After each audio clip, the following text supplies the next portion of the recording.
Caros irmãos e irmãs, que hoje especialmente vindo à igreja,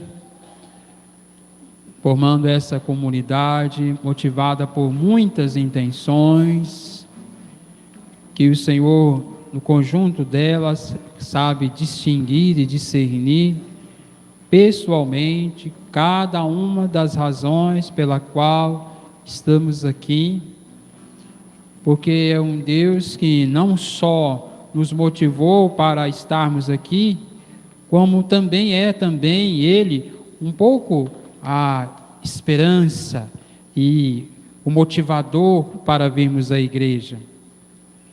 Antes mesmo de sairmos para cá, certamente Deus era também o impulso, a motivação para virmos à igreja, seja para agradecer, como temos aqui motivos para agradecer, desde a vida de alguns irmãos, conquistas, como também a iniciativa que nós citamos no começo da celebração. Hoje entrou no ar o site da paróquia, que tem como objetivo ajudar a comunidade a acompanhar o dia a dia da paróquia, oferecer para vocês informações seguras, claras, e possa ser acessadas e chegar a vocês com maior agilidade e rapidez.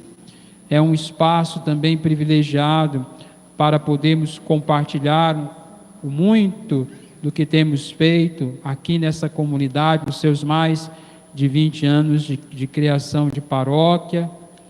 Não deixa de ser um empenho importante da Pastoral da Comunicação, a PASCOM, que vem aos poucos encontrando formas, de ser uma pastoral ativa a serviço da igreja, da comunidade, dos fiéis, e nela também, por meio do site, queremos, como já fazemos, mas também por meio dele, fazer ecoar boas notícias entre nós.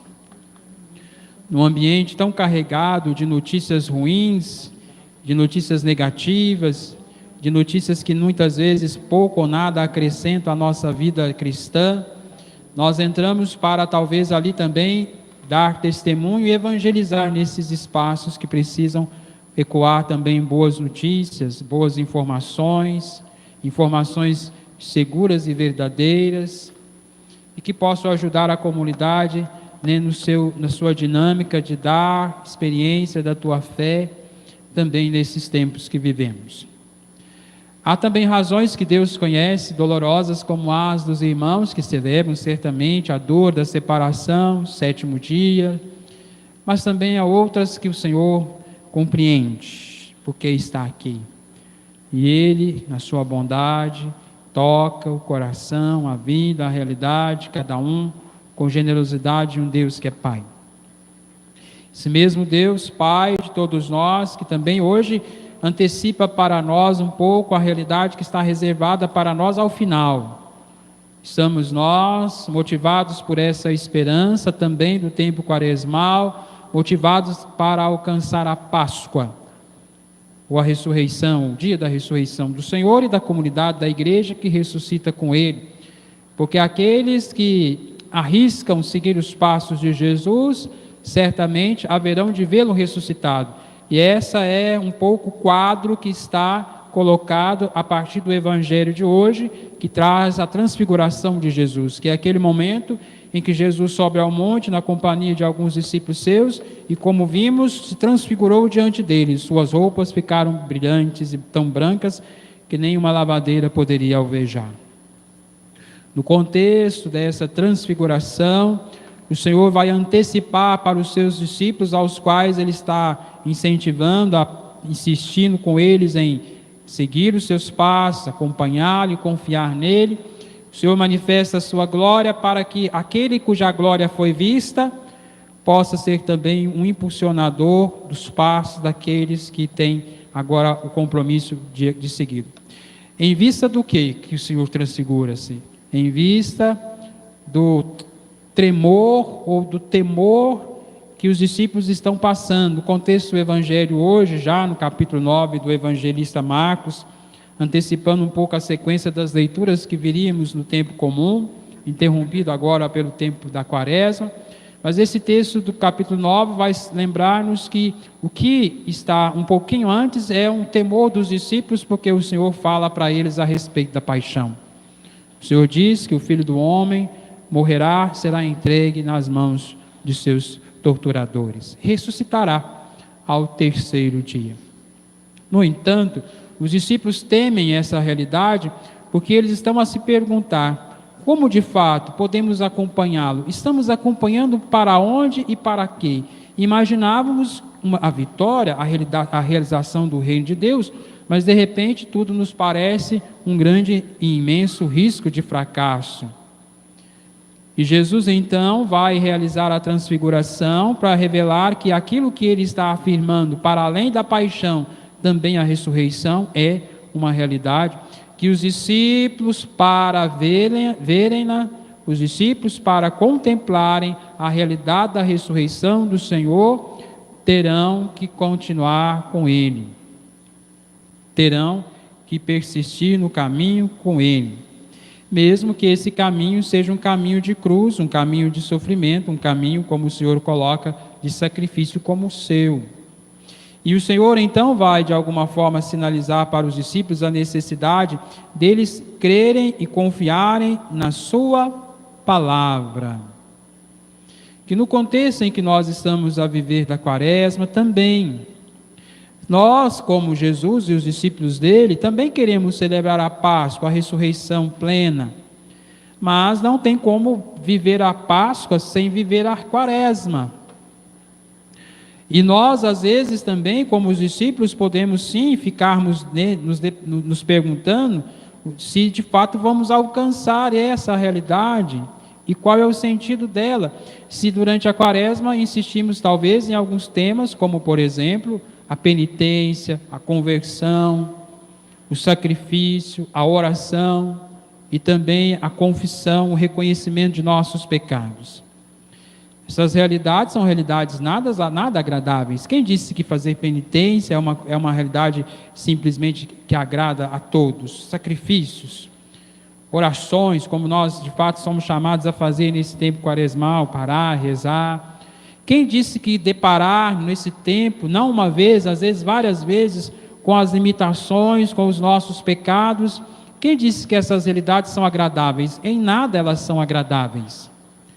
Mas o Senhor insiste que nós possamos olhar essas realidades e perceber que por meio delas o Senhor está nos convidando a buscar muito mais do que além do que isso. O Senhor nos quer que busquemos a experiência da Páscoa, da ressurreição, que é sim uma realidade que se dá para além da morte. O Senhor não quer a morte dos seus filhos, o Senhor não quer a morte de nenhum dos seus, mas o Senhor quer que eles antes se convertam e tenham vida. Portanto, a realidade mortal, que às vezes nós temos dificuldade em enfrentá-las ou achamos pesadas demais, é a realidade que não podemos fugir dela, porque o que o Senhor quer que morra não é os filhos seus, mas as realidades de pecado que nós estamos, às vezes, inseridos nela. Ou realidades que precisam passar pela experiência da conversão, que nós precisamos ter consciência de passagem obrigatórias por elas. Pedro, quando disse ao Senhor, quando vê aquela visão de Jesus, é como se Pedro dissesse: vamos ficar por aqui, já está bom demais, nós já temos uma ideia do que é. E eis que enquanto Pedro estava falando, uma nuvem os encobriu, e da nuvem uma voz: este é meu filho amado, escutai o que ele diz. E o que Jesus vai dizer, não no texto, mas nas entrelinhas dele, quando as nuvens dissipam, e eles, quando abrem os olhos, só veem Jesus e mais ninguém? Jesus diz: sigamos o nosso caminho. E aquele que segue o caminho do Senhor e confia nele, estará reservada a glória daquilo que o Senhor antecipou para eles. A exemplo do que ele fez para os 3 discípulos seus, que são importantes os 3 discípulos, não pelas figuras, embora sejam, do ponto de vista teológico, da tradição e do ponto de vista da experiência de Jesus. Pedro, Tiago e João, do ponto de vista da experiência de Jesus, São 3 discípulos que experimentam grandes momentos da revelação messiânica de Jesus. Não é à toa que estão com eles.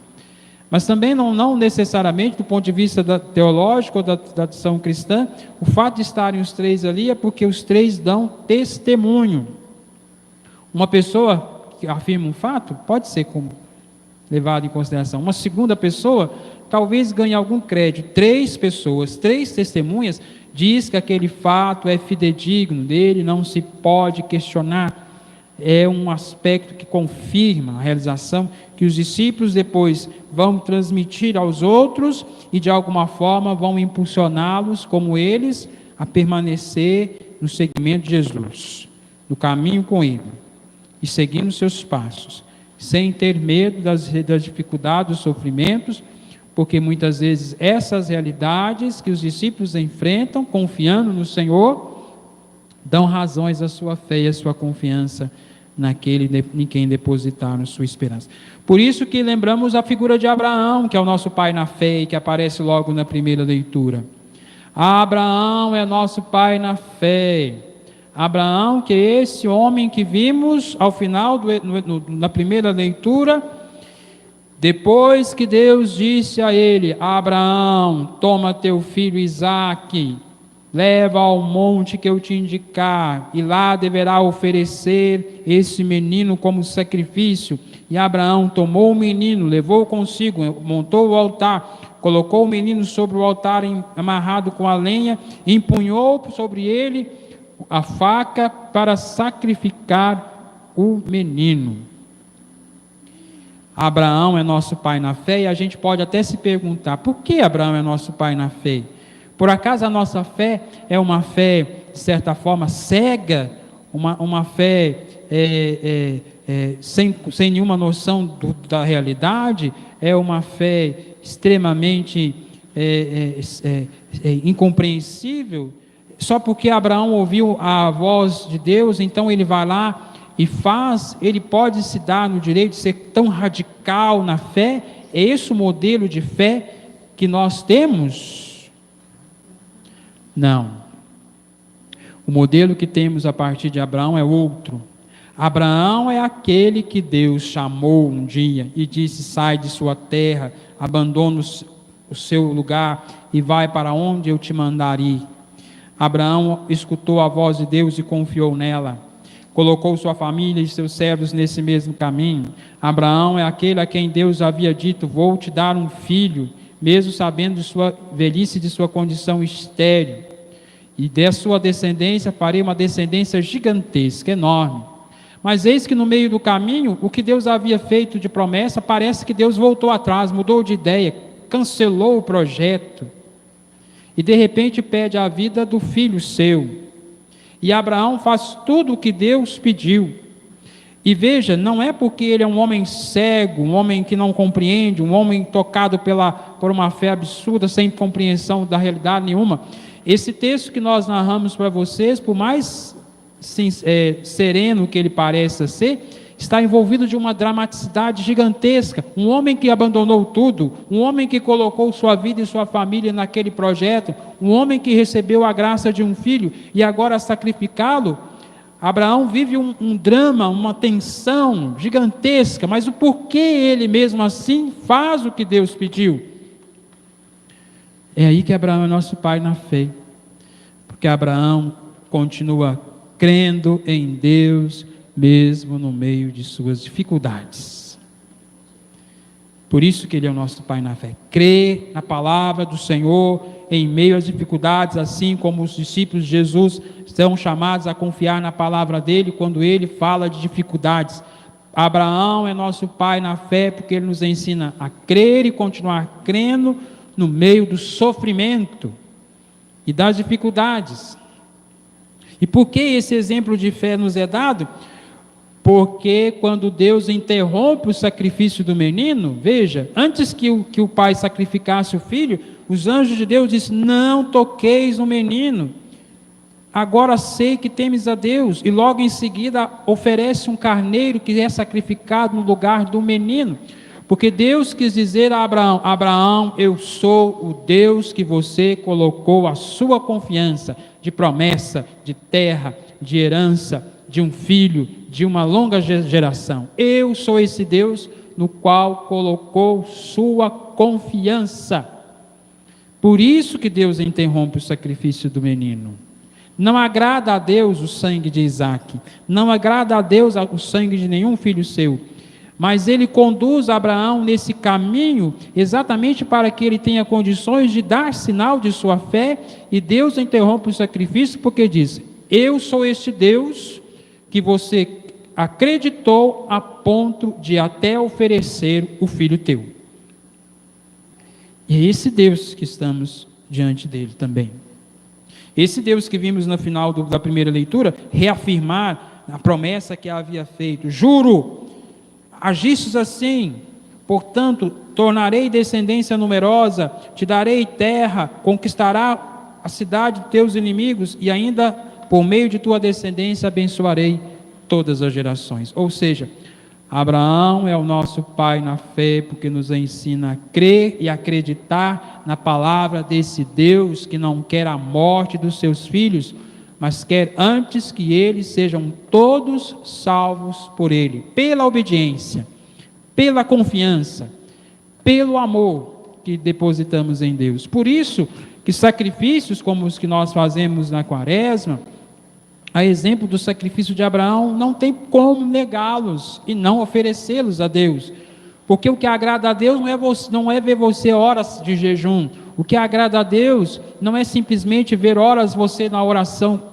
insistente, o que agrada a Deus não é simplesmente as suas penitências que você faz, mas quando você as faz, você demonstra fé e confiança nesse mesmo Deus que aceita com generosidade o seu sacrifício e transforma o seu sacrifício em fonte de bênção, e transforma a sua obediência, a sua busca por não viver conforme sua maneira de pensar, mas deixar-se conduzir por Deus.